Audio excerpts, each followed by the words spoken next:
Hi friends, எல்லாருக்கும் வணக்கம். இப்போ சிம்பிளான முறையில் ஸ்கேலப் டிசைன் தான் பார்க்க போகிறோம். தச்சு படிமான தையல் போட 1.25 இன்ச்சு எடுத்துக்கலாம். ப்ளவுஸோட முழு உயரம் 15 இன்ச்சு.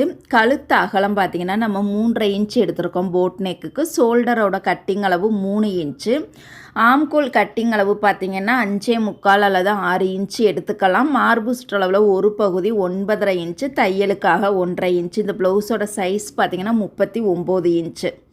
பின்கழுத்து உயரம் பார்த்திங்கன்னா கஸ்டமரோட விருப்பத்தை பொறுத்து இருக்குது. இப்போ நான் 11 இன்ச் நான் எடுத்திருக்கேன். இதை இப்போ நம்ம தனியாக எடுத்து வச்சிடலாம். நம்ம ஸ்கேலப் டிசைனுக்கு கேன்வாஸ் யூஸ் பண்ணி தான் தைக்க போகிறோம். கழுத்து அகலம் 3.5 இன்ச் நம்ம எடுத்துக்கலாம். உயரம் பார்த்திங்கன்னா 3 இன்ச்சில் எடுத்து இந்த மாதிரி ஒரு பாக்ஸ் நம்ம போட்டுக்கலாம். கார்னர் பகுதியிலேருந்து கரெக்டாக ஒரு 1.5 இன்ச்சில் மார்க் பண்ணி இந்த மாதிரி ஒரு லைன் நம்ம போட்டுக்கலாம். இப்போ பாருங்கள், கிராஸாக ஒரு ரவுண்டு நம்ம போட போகிறோம். நார்மலாக அந்த ரவுண்டு நெக்குக்கு போடுற மாதிரி இறக்கமான ரவுண்டு போடாமல் இது கிராஸான ரவுண்டு நம்ம போட்டுக்கலாம்.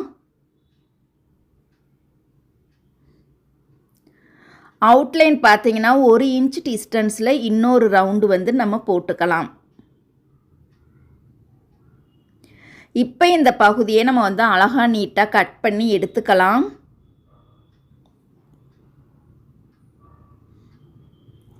இப்போ ஸ்மால் சைஸுக்கெல்லாம் நம்ம போட் நெக் யூஸ் பண்ணி தைக்கிறோம் அப்படின்னா கண்டிப்பாக ஒரு 3.5 இன்ச்சு கழுத்து அகலம் எடுத்துக்கங்க. நம்மளுக்கு அளவு கரெக்டாக இருக்கும். இப்போ பாருங்கள், மேலே இருக்கக்கூடிய ரவுண்டுக்கு நம்ம அழகாகவே கட் பண்ணி முடிச்சிட்டோம். இதை நம்ம தனியாக எடுத்து வச்சிடலாம். கீழே இருக்கக்கூடிய ரவுண்டுக்கு நம்ம மார்க் பண்ணணும். இதுக்கு ப்ளவுஸோட முழு உயரத்தை நம்ம செக் பண்ணிக்கலாம். இப்போ பாருங்கள், மேல் ரவுண்டுக்கு 3 இன்ச் நம்ம எடுத்துக்கிட்டோம். அதுக்கு இடையில் டிஸ்டன்ஸ் பார்த்திங்கன்னா 2 இன்ச்சில் நம்ம மார்க் பண்ணிக்கலாம். அதுக்கு கீழேருந்து இடுப்பு வரைக்கும் எத்தனை இன்ச்சு வருதோ அதை நம்ம கணக்கு வச்சுக்கலாம். மொத்தம் பார்த்திங்கன்னா 11 இன்ச்சு வருது. இந்த 11 இன்ச்சுக்கு தான் நம்ம மார்க் பண்ணி இந்த ஸ்கேலப் நம்ம போட போகிறோம். இதுக்கு பாருங்கள், கேன்வாஸ் இந்த மாதிரி எடுத்து இதை ரெண்டாக நம்ம சென்டர் பண்ணி கரெக்டாக மடித்து வச்சுக்கலாம். இப்போ அதே 11 இன்ச்சு அந்த ஹைட்டில் நம்ம மார்க் பண்ண போகிறோம். இப்போ பாருங்கள், 11 இன்ச்சு ஹைட்டில் இந்த மாதிரி மார்க் பண்ணிக்கலாம். அகலம் பார்த்திங்கன்னா அதே 3.5 இன்ச்சு நம்ம எடுத்துக்கலாம். கழுத்து அகலத்துக்கு எவ்வளோ எடுத்திருந்தோமோ அதே 3.5 இன்ச்சு எடுத்துக்கலாம். இல்லை கீழே எனக்கு அகலம் குறைக்கணும் அப்படின்னாலும் நம்ம நார்மல் நெக்குக்கு எப்படி கழுத்து அகலம் 2, 2.25, 2.5 இன்ச்சு எடுத்துப்போம் அந்த மாதிரி அகலத்துலேயுமே நம்ம எடுத்துக்கலாம். ஓகேங்களா? கீழே இருக்கக்கூடிய ரவுண்டு நம்மளுடைய அகலத்தை பொறுத்து கூட்டிக்கலாம், குறைச்சிக்கலாம். இப்போ இந்த மாதிரி நம்ம ஒரு பாக்ஸ் போட்டுட்டோம் 3.5 இன்ச்சு அகலத்தில். இப்போ பாருங்கள், நம்ம ஒரு வளைவு ஷேப் நம்ம கொடுக்க போகிறோம். இப்போ பாருங்கள், மடிப்பு பகுதியிலேருந்து அப்படியே கிராஸாக ஒரு வளைவு ஷேப் நம்ம கொடுத்துடலாம். இந்த வளைவு ஷேப் கொடுத்தா தான் நம்ம அழகாக அந்த ஸ்கேலப் வரைய முடியும்.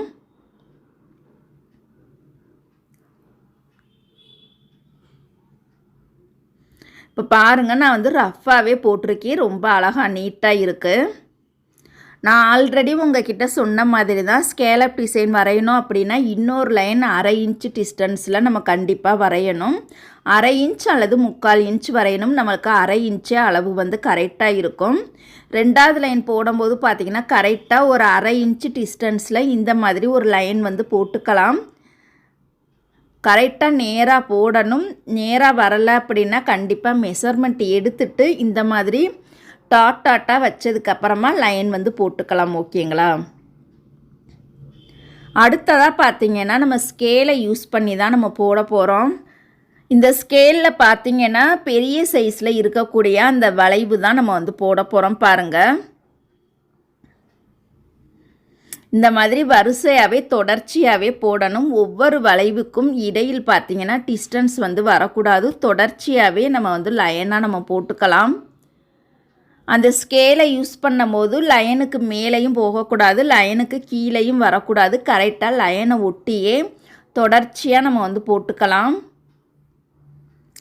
கீழே வரைக்கும் போடாமல் கீழே பார்த்திங்கன்னா இந்த மாதிரி ஒரு லைன் நம்ம போட்டுக்கலாம் ஒரு 4 இன்ச் ஹைட்டில்.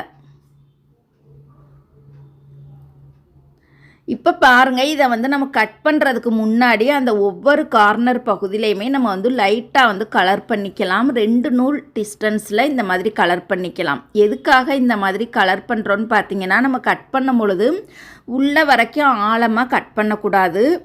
லேசாக அந்த கலர் பண்ணதோட நுனி பகுதி வரைக்கும் நம்ம கட் பண்ணாலே போதுமானது. ஆழமாக கட் பண்ணிட்டோம்னா நம்மளுக்கு நல்ல பக்கம் திருப்பும் பொழுது அந்த ஃபினிஷிங் வந்து நம்மளுக்கு கிடைக்காது. அதனால தான் ஆழமாக கட் பண்ணாமல் அந்த இடத்துல லேசாக ஒரு 2 நூல் கேப்பில் கலர் பண்ணிவிட்டு அதுக்கப்புறமா கட் பண்ணோம்னா நம்மளுக்கு ரொம்பவே ஈஸியாக இருக்கும். இப்போ பாருங்கள், நம்ம வந்து அழகாக நீட்டாக கட் பண்ணி முடிச்சிட்டோம். இப்போ கீழே இருக்கக்கூடிய இந்த ஸ்கேலப்புக்கு நம்ம அகலத்தை கம்மி பண்ணியும் வரையலாம். அகலமாக வேண்டும்னாலும் இந்த அளவுக்கு நம்ம வரைஞ்சிக்கலாம். இப்போ ஃபஸ்ட்டு எடுத்ததுமே பார்த்திங்கன்னா நம்ம லைனிங் கிளாத்தில் தான் அட்டாச் பண்ணி நம்ம தைக்க போகிறோம். மேல் ரவுண்டுக்கு பார்த்திங்கன்னா கரெக்டாக பாருங்கள், சென்ட்ரு பண்ணி வச்சுக்கலாம். அந்த லைனிங் கிளாத்தோட சென்ட்ரு பகுதியில் கரெக்டாக அந்த கேன்வாஸ் பகுதியை கரெக்டாக சென்ட்ரு பண்ணி வச்சுட்டு உள் ரவுண்டாக அந்த ஒரு நூல் கேப்பில் கேன்வாஸ் மேலே நம்ம தையல் போட்டுக்கலாம். இந்த இடத்துல நம்ம அயன் பண்ணிட்டும் தைக்கலாம். இல்லை அயன் பண்ணுறதுக்கு எனக்கு கஷ்டமாக இருக்குது, சோம்பேறித்தனமாக இருக்குதுன்னு நினச்சிங்கன்னா இந்த மாதிரி தையலும் போட்டுக்கலாம். ஓகேங்களா? 2 மெத்தடையுமே யூஸ் பண்ணிக்கலாம். எது உங்களுக்கு ஈஸியாக இருக்குதோ அதை வந்து நீங்கள் யூஸ் பண்ணிக்கலாம். இப்போ உள் ரவுண்டு ஒரு நூல் கேப்பில் கேன்வாஸ் மேலே நம்ம தையல் போட்டுட்டோம். 2வது ரவுண்டுக்குமே பார்த்திங்கன்னா அதே ஒரு நூல் கேப்பில் கேன்வாஸ் மேலே நம்ம தையல் போட்டுக்கலாம். இப்போ அடுத்ததாக பார்த்திங்கன்னா மெயின் கிளாத்தோட நல்ல பக்கத்தில் இந்த லைனிங் கிளாத்தை கரெக்டாக வச்சுட்டு இப்போ பாருங்கள், அந்த உள் ரவுண்டில் ஒரு நூல் கேப்பில் அந்த தையல் மேலேயே நம்ம தையல் போட்டுக்கலாம். ஆரம்பிக்கும் போதும் முடிக்கும் போதும் கண்டிப்பாக நம்ம கெட்டி தையல் போட்டுக்கணும். எப்போதுமே கேன்வாஸ் யூஸ் பண்ணி தைச்சிருக்கனால கரெக்டாக ஒரு 1/4 இன்ச் டிஸ்டன்ஸ் விட்டுட்டு மீதி இருக்கக்கூடிய கிளாத்தை நம்ம கட் பண்ணி எடுத்துடலாம். இப்போ ஃபினிஷிங் அழகாக கிடைக்கிறதுக்காக தையலில் படாமல் இது போல் குட்டி குட்டியாக நம்ம கட் பண்ணிக்கலாம். இப்போ இந்த பகுதியை நம்ம வந்து நல்ல பக்கமாக திருப்பி எடுத்துக்கலாம். நல்ல பக்கமாக திருப்பிட்டு நம்ம வந்து அழகாக படிமான தையல் போட போகிறோம். படிமான தையல் போடும் பொழுது நூல் கரெக்டாக மேட்சாக இருக்கணும். தையலோட சைஸ் பொடி தையலாக இருக்கணும். தையல் தைக்கும் பொழுது வளைவு நெளிவாக தைக்காமல் ஒரே அளவாக நேராக நீட்டாகவே தைச்சி வரணும். ரொம்ப ரொம்ப முக்கியம். இப்போ பாருங்கள், ரொம்பவே அழகாக சூப்பராக நம்ம தைச்சி முடிச்சிட்டோம். இப்போ அவுட்லைன் ஃபுல்லாக நம்ம தைச்சி ரெடி பண்ணிக்கலாம். இப்போ இதை வந்து சென்ட்ரு பகுதியில் கரெக்டாக மடித்து விட்டுட்டு அடையாளப்படுத்துறதுக்காக இந்த மாதிரி ஒரு லைன் வந்து நம்ம போட்டுக்கலாம். அடுத்ததாக பார்த்திங்கன்னா நம்ம லைனிங் கிளாத்தில் இந்த வெட்டிய ஸ்கேலப் டிசைனை கரெக்டாக சென்ட்ரு பண்ணி வச்சு இந்த மாதிரி அயன் பண்ணி நம்ம எடுத்துக்கிட்டோம். அவுட்லைன் பார்த்திங்கன்னா ஒரு 1/2 இன்ச் டிஸ்டன்ஸ் விட்டுட்டு மீதி இருக்கக்கூடிய பகுதியை நம்ம கட் பண்ணி எடுத்துக்கலாம். இப்போ இந்த 1/2 இன்ச்சு பிசுறு பகுதியை கேன்வாஸ் மேலே அப்படியே மடித்து விட்டுட்டு கேன்வாஸ் மேலே ஓரத்துலேயே நம்ம தையல் போட்டுக்கலாம். கண்டிப்பாக இந்த ஸ்கேலப் டிசைன் தைக்கணும் அப்படின்னா அயன் பண்ணிவிட்டு அதுக்கப்புறம் தான் தைக்கணும். அப்போ தான் நம்மளுக்கு வேலை கொஞ்சம் ஈஸியாக இருக்கும். அயன் பண்ணாமல் நான் நார்மல் நெக்குக்கு எப்படி நான் தைக்கிறேன் அந்த மாதிரி மெத்தடில் தைக்க வேணாம். அயன் பண்ணிவிட்டு அதுக்கப்புறமா தைச்சிக்கலாம். அயன் பண்ணும் பொழுது கேன்வாஸ் வந்து நம்மளுக்கு தரமான குவாலிட்டியாக இருக்கணும். ஓகேங்களா? மட்டமான தரத்தில் இருக்கக்கூடிய கேன்வாஸ் வந்து யூஸ் பண்ணி தைக்கக்கூடாது. இப்போ பாருங்கள், நம்ம வந்து அழகாகவே மடித்து தைச்சிட்டோம். இதோட சென்ட்ரு பகுதியை பாருங்கள், இந்த மாதிரி ஒரு லைன் போட்டுக்கலாம்.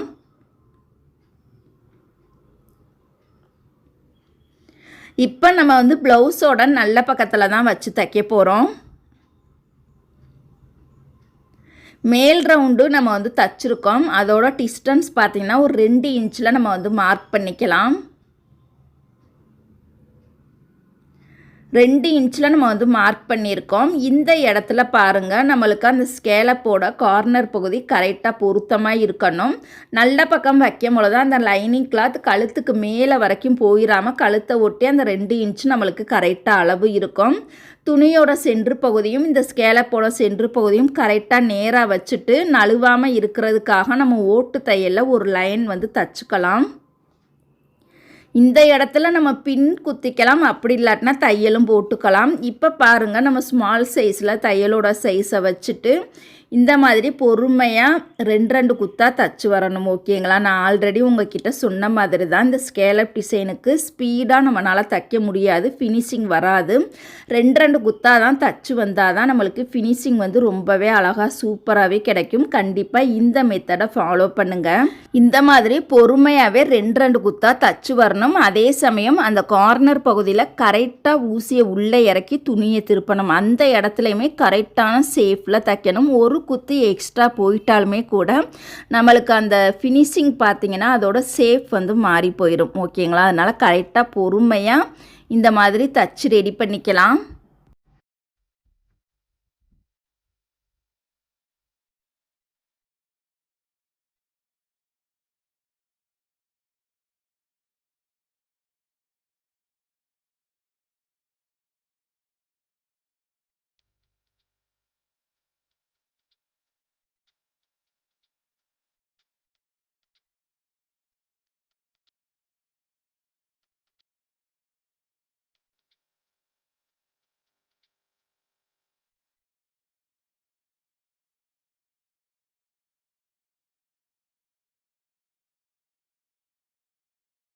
இப்போ பாருங்க, அழகா நீட்டாக நம்ம தச்சு முடிச்சிட்டோம். இப்போ கேன்வாஸ்லேருந்து கரெக்டாக ஒரு 1/4 இன்ச் டிஸ்டன்ஸில் மீதி இருக்கக்கூடிய கிளாத்தை நம்ம கட் பண்ணி எடுத்துக்கலாம். இது போல் பாருங்க, அழகா நீட்டாக நம்ம வந்து பொறுமையாக கட் பண்ணிக்கலாம்.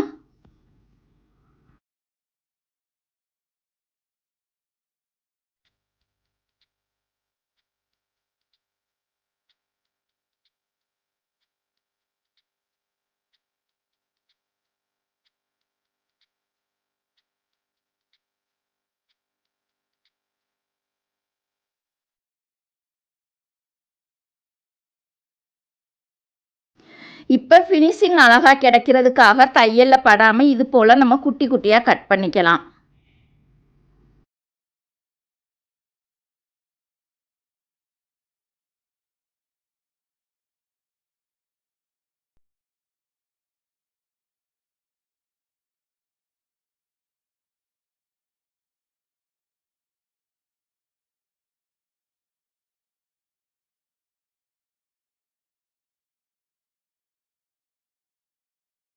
இப்போ இந்த பகுதியை நல்ல பக்கமாக அழகாக திருப்பிக்கலாம். நல்ல பக்கம் திருப்பும் பொழுது நம்ம கைகளோட விரல் பகுதியை வச்சு தான் அதோட சேஃப் வந்து நம்ம நல்ல பக்கமாக திருப்ப முடியும்.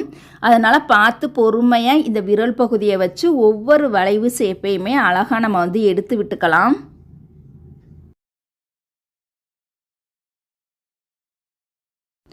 அடுத்த ஸ்டெப் பார்த்தீங்கன்னா, இந்த கார்னர் பகுதியில் சுருக்கங்கள் வந்து இல்லாமல் இருக்கிறதுக்கு இந்த மாதிரி நம்ம விரல் பகுதியை வச்சு அந்த சுருக்கத்தை பூரா எடுத்து விட்டுறலாம்.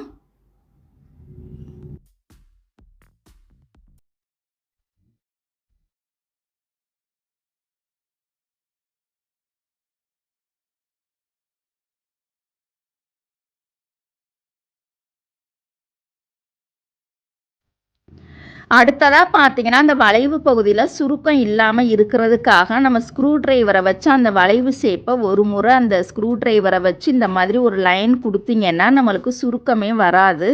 அந்த துணி வந்து உள்பக்கமாக மடங்காமல் நம்மளுக்கு அழகாக நீட்டாக இருக்கும். அதுக்காக தான் இந்த ஸ்க்ரூ ட்ரைவரை வச்சு அந்த வளைவு ஷேப்பை இந்த மாதிரி ஒரு முறை நம்ம எடுத்து விட்டுறணும். இப்போ நல்ல பக்கமாக பாருங்கள், ஒட்டுலே ஓரத்திலே நம்ம பரிமாண தையல் போட்டுக்கலாம். இந்த பரிமாண தையல் போடும் பொழுது தான் ஆரம்பத்தில் நம்ம எப்படி தைச்சோம், 2 குத்தாக தானே தைச்சு வந்தோம், அதே ஸ்டெப்பை தான் இப்போ நல்ல பக்கம் திருப்பி பரிமாண தையல் போடும்பொழுது தான் அதே மாதிரி 2 குத்தாக தான் குத்தி அழகாக நீட்டாக நம்ம தைச்சு வரணும். கண்டிப்பாக இந்த ஸ்கேலப் டிசைனுக்கு நூல் 100% மேட்சாக இருக்கணும். ஓகேங்களா? கொஞ்சம் டிஃப்ரெண்ட்டாக இருக்குதுன்னு சொல்லி நம்ம போட்டுறக்கூடாது, கொஞ்சம் ஒத்து வர்ற மாதிரி இருக்குன்னு சொல்லி போட்டு தைக்கக்கூடாது. கரெக்டாக மேட்சாக இருக்கணும். இப்போ அழகாக நீட்டாக நம்ம தச்சு ரெடி பண்ணிக்கலாம்.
இப்போ அழகாகவே நம்ம நீட்டாக நம்ம படிமான தையல் போட்டு முடிச்சிட்டோம். ரொம்பவே சூப்பராக இருக்குது.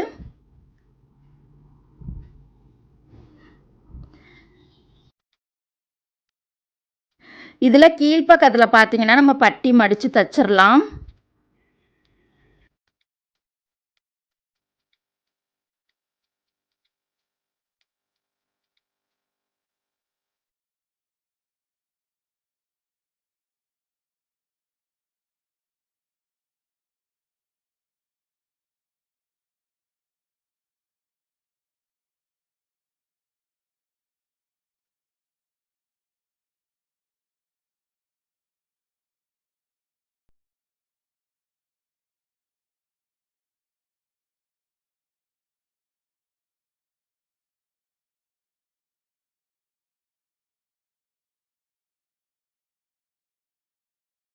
இப்போ இந்த பகுதியை அழகாக நீட்டாக நம்ம வந்து அயன் பண்ணி எடுத்துக்கலாம். இப்போ பின்கழுத்து உயரம் 11 இன்ச் எந்த இடத்துல வருதுன்னு செக் பண்ணி நம்ம அடையாளப்படுத்திக்கலாம். கரெக்டாக பாருங்கள், இந்த இடத்துல வருது. இதுக்கு கீழே இருக்கக்கூடிய ஹைட்டு பார்த்திங்கன்னா 4 இன்ச் வருது. இந்த 4 இன்ச்சுக்கு தான் நம்ம பவு மாதிரி ஒன்று தைக்க போகிறோம். 4 இன்ச் ப்ளஸ் எக்ஸ்ட்ரா பார்த்திங்கன்னா ஒரு 3/4 இன்ச் நம்ம தையலுக்கு விட்டுக்கலாம். இது போல் பாருங்கள், நம்ம வந்து நேராக வந்து கட் பண்ணிக்கலாம். இப்போ 2 சைடுமே 1/2 இன்ச்சு டிஸ்டன்ஸில் நேராக நம்ம தையல் போட்டுக்கலாம். இந்த சைடும் அந்த சைடும்.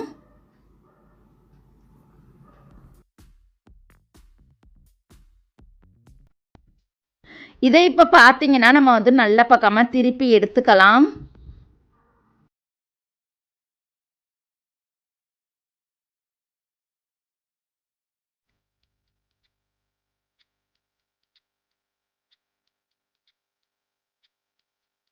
இப்போ நம்ம இந்த ஓரத்துலையும் அந்த ஓரத்துலையுமே அழகாக நீட்டாக நம்ம வந்து தையல் போட்டுக்கலாம்.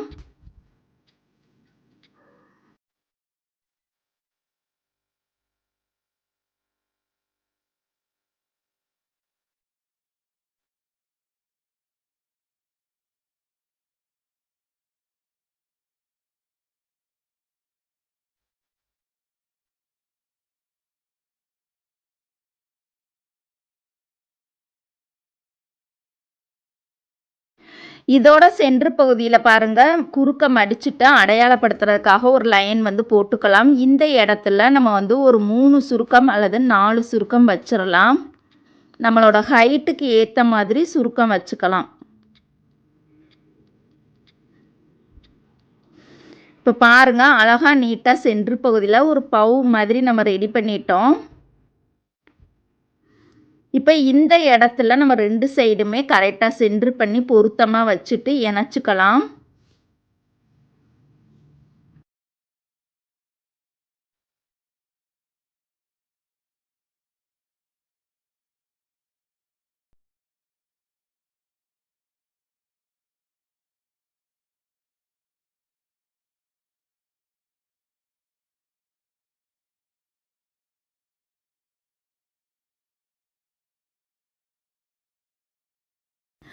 ஆரம்பிக்கும் போது நல்லா ஸ்ட்ராங்காக நம்ம வந்து கெட்டி தையல் போட்டு அந்த முன்னாடி போட்ட தையல் மேலேயே அழகாக நம்ம வந்து தையல் போட்டுக்கலாம். ஆரம்பிக்கும் போதும் முடிக்கும் போதும் கண்டிப்பாக நம்ம கெட்டி தையல் போட்டுக்கணும். இப்போ ஒன் சைடும் அழகாக நீட்டாக நம்ம வந்து தச்சு முடிச்சிட்டோம்.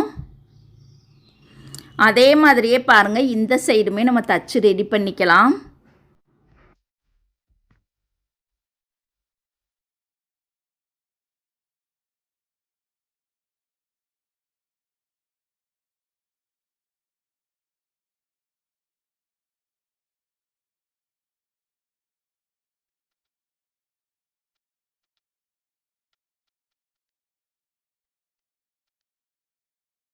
இப்போ நம்ம அழகுபடுத்துறதுக்காக சென்டரில் பாருங்கள், இந்த மாதிரி பட்டன்ஸ் வந்து நம்ம வச்சுருக்கோம். இந்த டிசைன் உங்களுக்கு பிடிச்சிருந்தது அப்படின்னா மறக்காமல் எல்லாருமே லைக் பண்ணுங்கள். நெக்ஸ்ட் வீடியோவில் பார்க்கலாம். தேங்க்யூ.